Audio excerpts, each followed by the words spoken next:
Hola, buenos días. Mi nombre es Marta Lía Grajales. Ya nos habíamos visto en el primer video. Como saben, pertenezco al colectivo de Derechos Humanos Urgentes y me corresponde facilitar el módulo 3 y el módulo 4, que son los últimos dos módulos de nuestro curso ¿Qué hacer ante el abuso policial?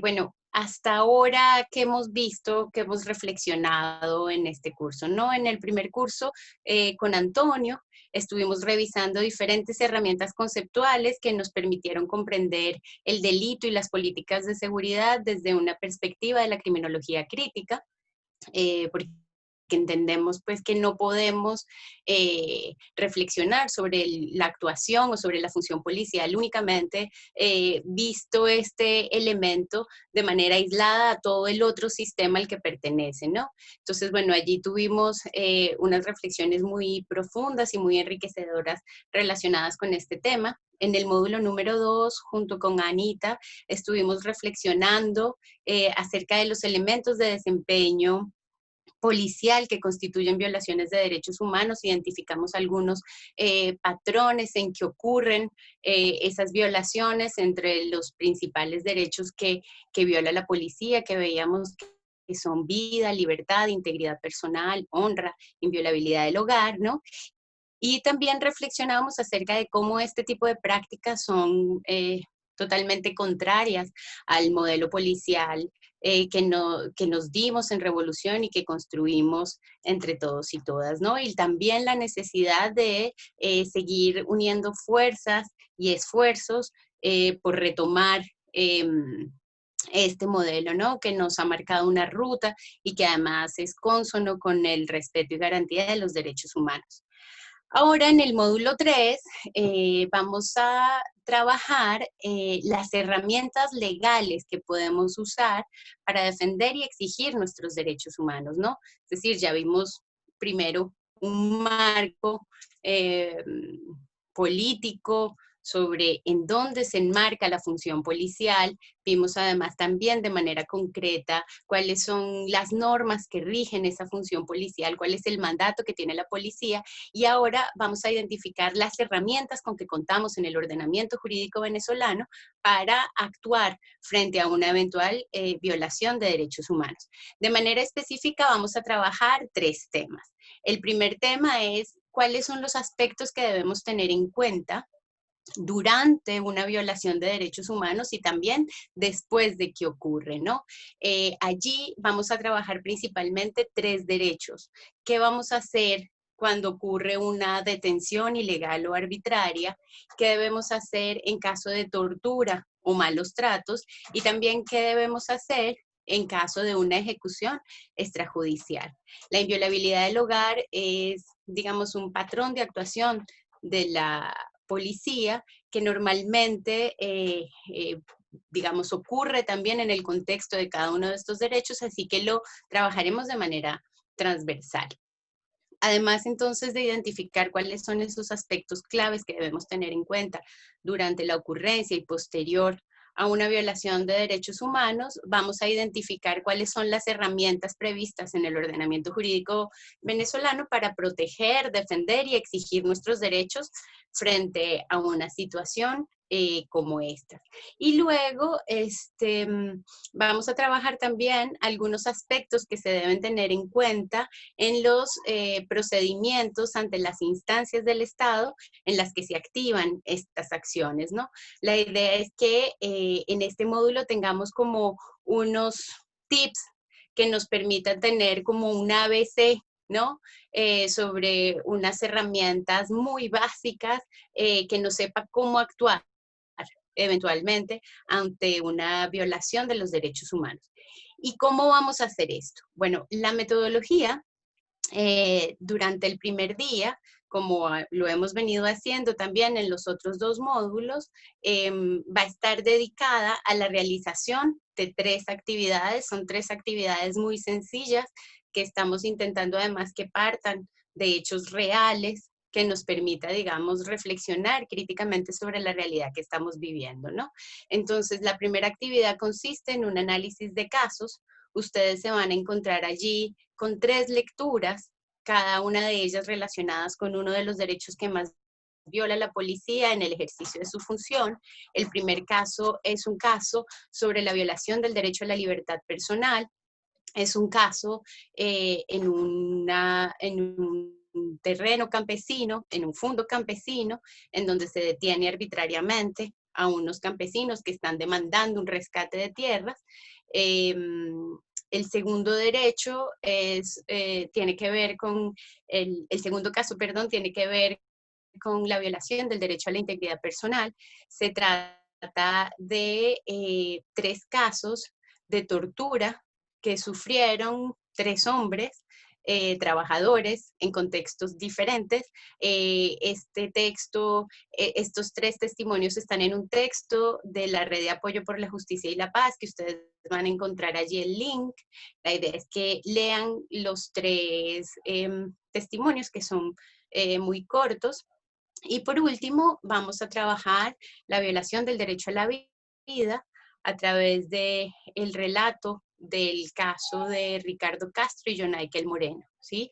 Ellos son, bueno, ustedes lo van a ver, un niño y un adolescente que fueron asesinados a manos de la policía en el Valle en diciembre de 2018. ¿Cuál es la idea? Que ustedes lean los 3, digamos, o no son realmente 3, son más casos, pero que lean los casos relacionados con los 3 derechos y escojan uno, solamente un caso. O escogen el del derecho a la libertad personal, o escogen uno de los 3 casos que está relacionado con el tema de la integridad personal, o escogen el caso del derecho a la vida, y a partir del caso que ustedes escojan, van a responder 3 preguntas muy sencillas. La primera es, ¿qué aspectos se deben tener en cuenta durante la ocurrencia de una violación de derechos humanos relacionada con ese derecho de manera específica? Es decir, si a mí me detienen arbitrariamente, ¿qué debo tener en cuenta yo mientras me están deteniendo y posterior a la detención? ¿Debo tener en cuenta yo o mis seres queridos o las personas que están pendientes de ayudarme? ¿Qué debo hacer después de que ocurre la violación? Y además, ¿cuáles son las instancias a las que puedo acudir y para qué? ¿Qué le puedo pedir a esas instancias, no? Eso lo van a responder en función del caso que ustedes hayan elegido, que como les digo, puede ser uno relacionado con la libertad personal, con la integridad personal o con la vida. Ese va a ser el primer ejercicio y los resultados o las reflexiones a las que ustedes lleguen sobre esas preguntas las van a compartir o las vamos a compartir en el chat a partir de las 4 de la tarde. Ustedes han visto que manejar las discusiones en el chat siempre ha sido, digamos, un reto importante, sobre todo el hecho de poder leernos, la posibilidad también de poder transmitir todo lo que quisiéramos, ¿no? A veces por el espacio, por el medio que eso significa, el chat puede a veces limitarnos un poco, ¿sí? Yo les invito a que este chat, para que la discusión sea un poco más ordenada y estructurada, vamos a empezar a compartir por cada uno de los derechos. Entonces, primero vamos a compartir las reflexiones, quienes trabajaron el derecho a la libertad personal, después vamos a trabajar las reflexiones en torno a la integridad personal y luego en torno a la vida, ¿sí? Para que podamos caracterizar los aspectos específicos que se deben trabajar en cada uno de los derechos y poder ir precisándolos. Por supuesto, habrán unos que son comunes, independientemente de cuál sea el derecho que esté resultando violado como consecuencia de la actuación policial. Entonces, ese es el primer ejercicio y lo compartiremos en el chat. La segunda actividad está orientado, tiene como propósito fortalecer capacidades que nos permitan activar esas herramientas legales, ¿sí? Así que vamos a irnos familiarizando con lo que debería ser la redacción de una denuncia penal por una violación de derechos humanos. Para ello, ustedes van a recibir en su guía metodológica un link. Ese link los va a conducir y las va a conducir a un formulario que ustedes deben diligenciar a partir de un caso de violación de derechos humanos por parte de la policía que sea real. Alguno del que ustedes hayan sido víctimas o del que ustedes hayan sido testigos o testigas o alguno que ustedes hayan conocido por alguna vía, ¿sí? Pero la idea es que se trate de un caso real cometido por la policía y que ustedes diligencien ese formulario. A partir del diligenciamiento de ese formulario, vamos a ir trabajando cuáles son los elementos fundamentales que deben estar presentes en la redacción de una denuncia penal ante el Ministerio Público, ¿ok? Yo, digamos, luego en la videoclase del día siguiente, de mañana, les precisaré varios de esos elementos, haré, digamos, como afinaré algunos de esos detalles para garantizar que cualquiera de nosotros y nosotras esté en la capacidad de hacer la redacción de una denuncia frente a una violación de derechos humanos, ¿no? Y por último, la tercera actividad, que es muy sencillita también, les corresponderá a ustedes identificar instancias de denuncia. ¿Qué significa eso? Aunque les parezca, digamos, como tal vez difícil de creer, muchas veces no sabemos ni en dónde quedan ni cuáles son los horarios de atención de las principales instancias a las que podemos acudir para hacer una denuncia de violación de derechos humanos. En este curso hay personas de diferentes partes del país y nos parece importante ir haciendo un directorio de cada una de esas instancias para que si nosotros tenemos conocimiento de algún caso de violación de derechos humanos, podamos contar con esa información y compartirla a las personas que los necesiten. Entonces, la tercera tarea consiste en que ustedes identifiquen la dirección y horario de atención de la Fiscalía, de la Defensoría del Pueblo, de la Inspectoría para el Control de la Actuación Policial, de la Oficina de Atención a la Víctima y de los tribunales de control de carácter municipal.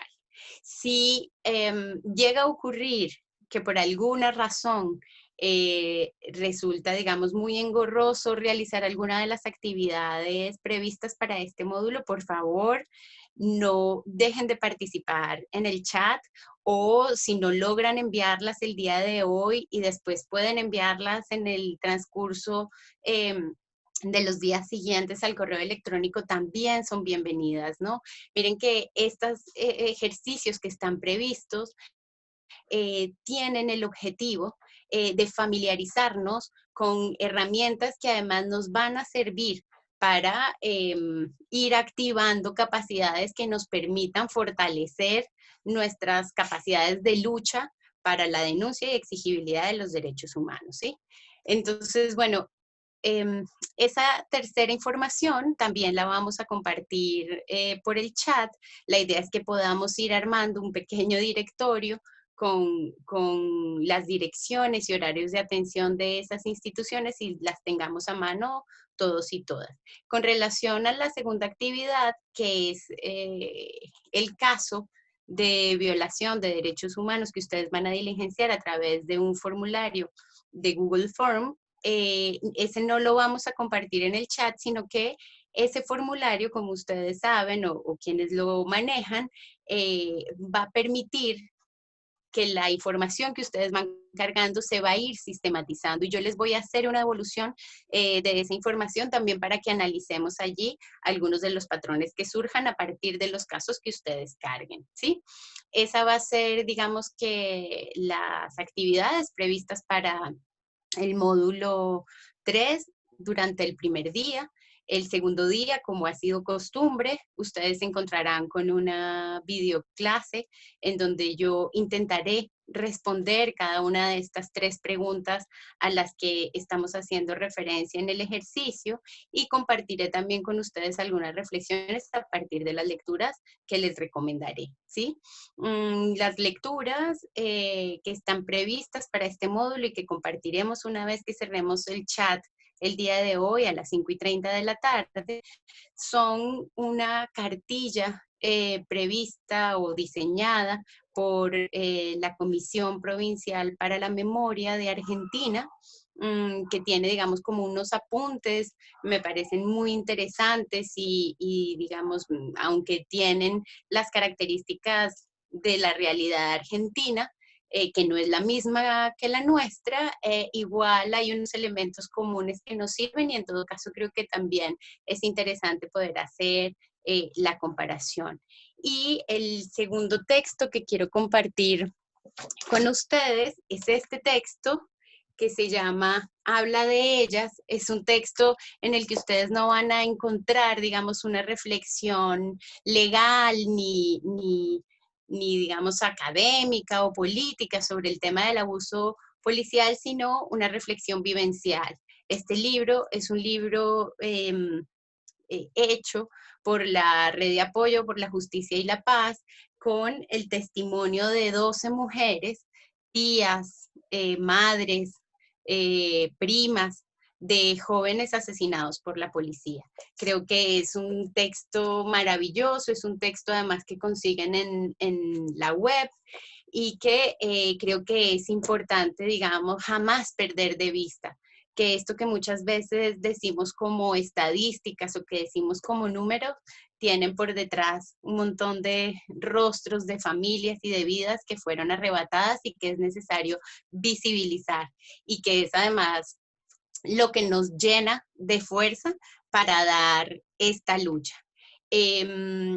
Después de que terminemos este módulo 2, en donde, como les digo, vamos a trabajar las herramientas legales, en el siguiente módulo vamos a trabajar las herramientas extralegales. ¿Por qué? Porque vamos también a reflexionar cómo las herramientas legales se deben enfrentar con un montón de obstáculos y de limitaciones que nos hacen muy difícil la obtención de justicia y que la lucha, quienes venimos de este campo sabemos que la lucha no solamente se da en los espacios del sistema de administración de justicia. Esta lucha es también una lucha profundamente política que se da en la calle, que se da a partir de la organización, que se da a partir de la creatividad y de la búsqueda de estrategias que nos permita ponerle rostro a toda la injusticia, la desigualdad que la policía y en su actuación lamentablemente sigue sembrando no solo en nuestro país, sino en muchas partes del mundo. Bueno, entonces lo voy a dejar por aquí. Voy a entregarles también, por supuesto, la guía metodológica y nos vemos a las 9 por si tienen alguna duda relacionada con los ejercicios propuestos. Muchas gracias.